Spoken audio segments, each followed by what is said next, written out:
Hello, it's Julia here. I'm going to show you today how to make one of my kits, which is called Summer Bay. The kits I sell on Etsy, and you can find me via my name, Julia Gahagan. So they come with a front page, and you get the fabric, so the backing and the pieces to make the design. A piece of soft net, which is crucial for the technique I use, which I'm going to explain. Some fabric for the smaller pieces. A label that includes everything that's in the kit, the size, which is 6 inches by 10.5, and some links to my social media.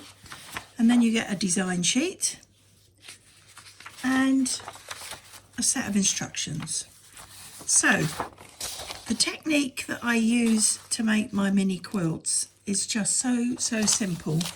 It's called shadow applique, and I secure the shapes onto the background with a fabric glue pen, and then I put a layer of soft net over the top and quilt it. So I'm going to show you how I do that. So we're going to put down the backing fabric and the wadding.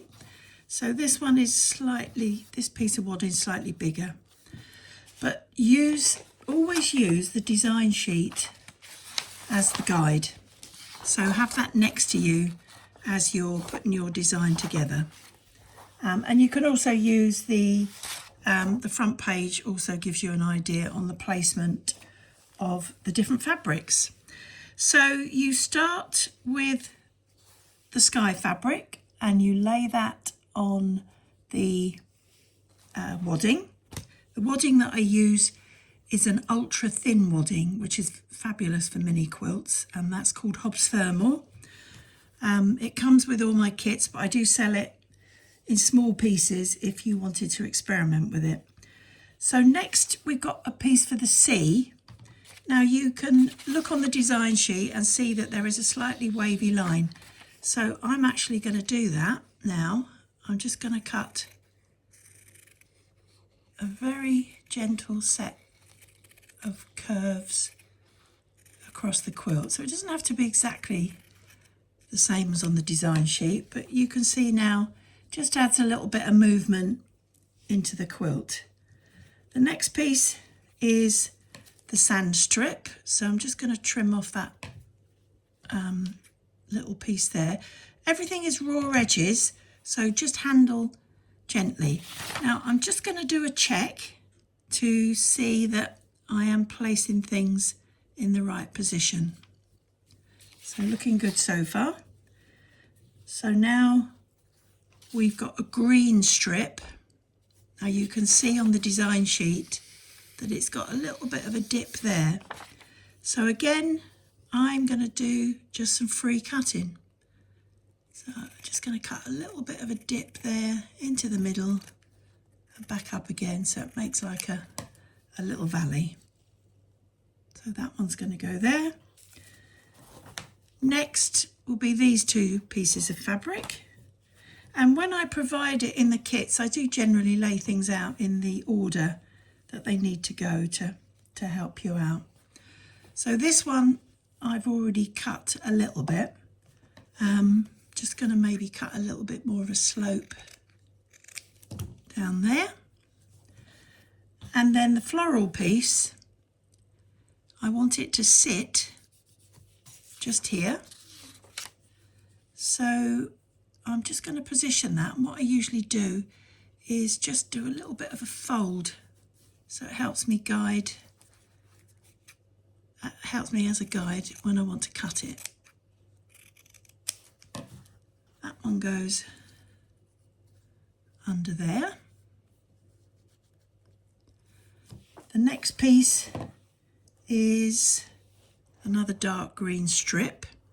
So again, you can see it's got a slight bit of movement across the top. So I'm just gonna, you can copy the design sheet or you can just make it up. which I'm going to do now for speed. Just cut a few dips and slopes, sit that there. And then the last piece is this large green piece is a plain piece to allow for the all the flowers. Now you can see, if you look at the design sheet, you can see that some of this has moved down a bit, so I've been a bit generous. So I'm just going to move these up a little bit because I do want to have a substantial amount of this green to show off the flowers, and it is a little bit bigger than I need. So just trim a piece off the end, and then we need to cut the slope. So again, I just use my fingers to just create an idea of what that slope might look like. And then I have a little bit of a guide there to freely cut. So I don't worry about templates, that would take far too long. It's so easy to cut these shapes. Perfect. So now we need to look at the little bits and bobs. So we've got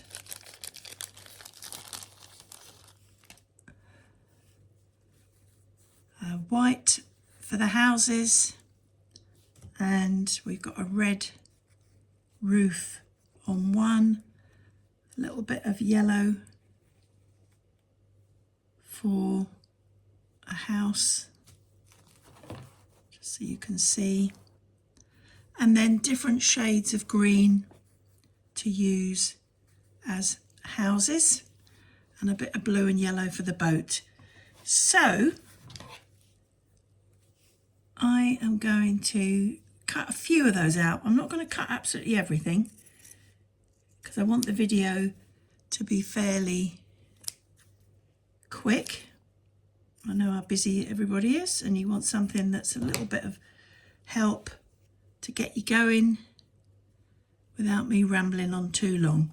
So to make these houses and cottages, I work with squares and rectangles. So I look at the design sheet. I can see as a guide where I need to cut the roof. Now these shapes have to sit underneath the slopes. Really important, that, because that gives you the impact on the design. It doesn't work if they're sort of sitting like that. It just doesn't look right. So pop that one there. I'm actually going to make the roof a bit smaller. So you can see I've just altered that slightly. Pop that in there. I've got bits of green as well as for trees to just create like a shrub. So I'm just going to cut a shape like a rectangle with a curve in it, and then I can pop that in there, and that creates a bit of greenery in the design. So once all those shapes are in place, actually I will do a tree. I'll show you how I prepare a tree. So again, I'm going to work with rectangles. Now you could draw these if you were a bit nervous about your ability to cut a shape. I've been doing this for a long time, so I can just do it freehand, she says, hopefully. And that will sit just there. So you'd have a series of trees across there. The boat is really simple. That's not red, is it? It's blue. So I'm going to cut a small piece for the base of the boat and just cut some angles like that. And then I'm going to sit that at the top, just slightly underneath the wave. And then cut the sail, which is like an elongated triangle. So that then sits there. So I've done that a bit too tall. So I'm going to trim a bit off there. And then that just sits there. So that would continue to build. The flowers are cut. So these are fussy cut. So basically, I just try to cut as near as I can to the shape of the flower, removing that white background. Now be careful when you're cutting over your work. Ideally don't do that because you end up with lots of bits of fabric, but I'm doing it because I'm showing you a close-up in the video. So this is fussy cutting around the shapes, and there you are. So we've got a nice flower. So each of those would be done and placed in the position that you'd like. So I'm not going to do all of those now. I've got another one to show you in a minute, but I want to show you how I put that all in position. So I use a fabric glue pen. I like using these Soline pens. They just work really nicely. So you need to just use a very small amount of glue. Now, rather than remove all of these shapes and try to make sure it's glued correctly, all that I do is pop my nail down, flip the shape up and do a small swipe of glue onto that background fabric. Whoops, a bit of fabric in the way there. Little swipe. And the same here for this tree. I'm probably going to make, actually no I won't, I'll leave that tree there. So fingernail, little swipe of glue, and there we go. Once all the houses are in position, then I might lift up some of the landscape strips and add in some extra glue.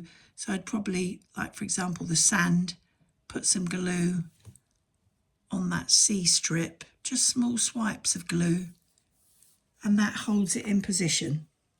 So you continue doing that. Don't use the glue pen like this sort of vertically and pressing down, because it pushes the glue out to the edge and gets really smudgy and messy.